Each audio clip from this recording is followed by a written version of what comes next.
राजसमंद गांव में भाई और उनकी एक बहन रहती थी। उनके माता पिता का देहांत कई साल पहले हो चुका था। उनकी बहन का नाम रागिनी था। वो बहुत ही शांत स्वभाव की लड़की थी।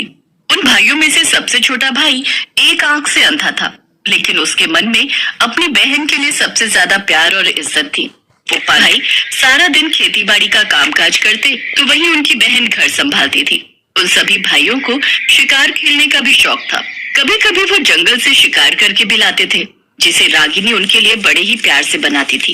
एक रोज जब वो सभी खेत पर जाने लगे तो जाते जाते रागिनी के बड़े भाई अशोक ने उससे कहा, बहन, आज सरोटे का साग खाने का बहुत मन है। ऐसा करना, आज रात को खाने में तुम वही बना देना। ठीक है भैया। ये कहकर सभी भाई खेत पर चले गए। इधर घर का सारा कामकाज निपटाकर रागिनी भी सरोटे का साग तोड़ने जंगल चली गई। फिर घर आकर शाम को वो बड़े प्यार से उस सरोटे के साग को काटने लगी। सरोटे का ऐसा साग बनाऊंगी कि भैया भी खुश हो जाएंगे। लेकिन जैसे ही रागिनी ने चाकू से साग काटना शुरू किया तो चाकू की तेज धार से उसके हाथ की उंगली कट गई, जिससे कि थोड़ा सा खून साग पर भी गिर गया।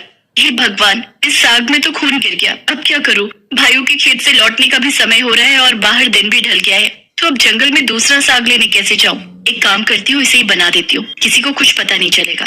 रागिनी ने उसी साग की सब्जी बना दी। शाम को जब सभी भाई घर आए तो रागिनी ने वही साग उनके सामने परोसा। आहा, क्या स्वाद है इस सरोटे के साग में।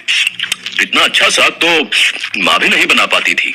हाँ बहन, हमने तुम्हारे हाथों का साग तो बहुत बार खाया है, लेकिन आज की सब्जी का स्वाद तो बहुत ही अद्भुत है। बताओ ना, ऐसा क्या मिलाया है तुमने इस साग में?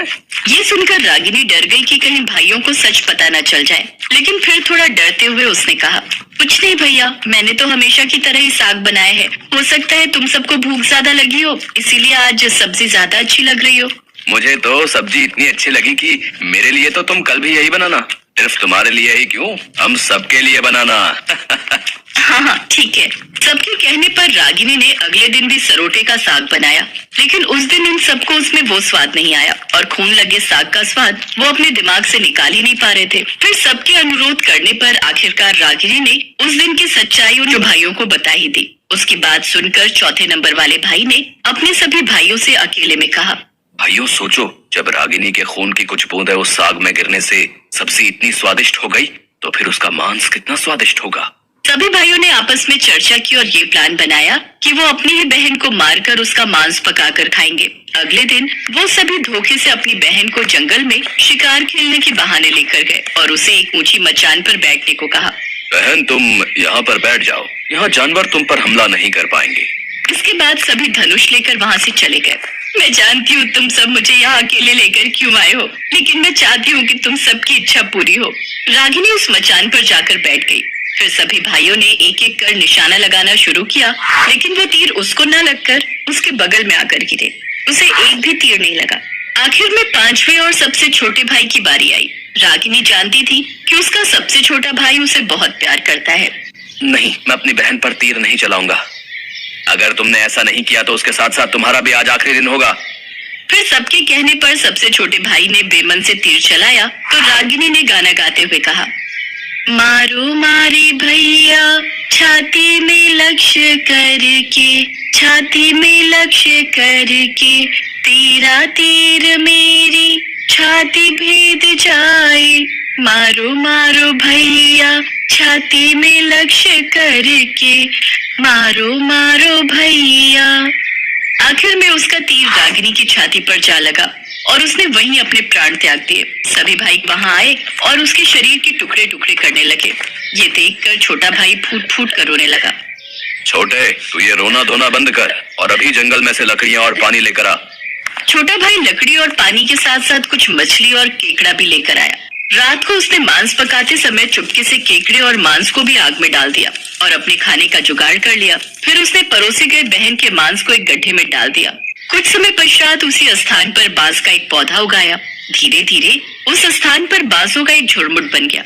इस घटना के कई साल बाद एक रोज एक साधु उस बांस के पास से गुजरा। उसने इतने सुंदर बांस को देखकर कहा, अगर इससे बांसुरी बनाई जाए तो कितनी सुंदर धुन निकलेगी। उसने उससे एक बांसुरी बनाई जिससे बहुत ही मधुर ध्वनि निकलती थी। जो भी उस बांसुरी की आवाज सुनता मंत्र मुग्ध हो जाता। एक रोज वो संत उस बांसुरी को बजाते हुए रागिनी के बड़े भाई के घर पहुंचा लेकिन उसके घर के बाहर पहुंचते ही उस बांसुरी में से करकरी सी धुन निकलने लगी। उसमें से केवल एक ही धुन निकलती थी, नहीं बाजो रे बांसुरी, यही है दुश्मन सबसे बड़ा। बड़े भाई के घर नहीं बाजो रे बांसुरी, दया प्रेम सब छोड़कर रिश्ते में यही दाग लगाया है। नहीं बजो रे बांसुरी, यही दुश्मन है सबसे बड़ा। आखिर में वो सबसे छोटे भाई के घर पहुंचा, जहां उस बांसुरी में से बहुत ही सुरीली धुन निकलने लगी।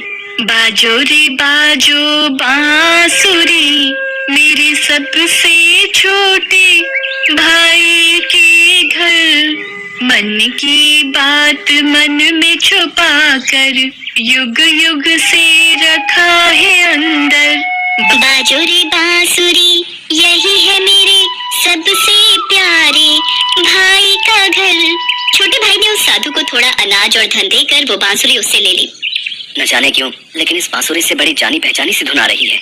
अगले दिन जब छोटा भाई शाम को काम से घर लौटा तो उसने देखा कि उसका घर बहुत सुंदर तरीके से सजाया हुआ है। ये देख वो हैरान हो गया। अब वो जब भी बाहर जाता तो हर बार यही होता। फिर एक दिन उसने सोचा, आखिर मेरे घर को इतने सुंदर तरीके से कौन सजाता है? कहीं मेरी चारों भाभियों का काम तो नहीं? फिर इस बात का पता लगाने के लिए वो अगले दिन अपने कमरे में ही छुप गया। कुछ देर बाद उस बांसुरी में से एक लड़की बाहर निकल कर आई और घर के सारे काम करने लगी। उसे देखकर छोटा भाई हैरान रह गया।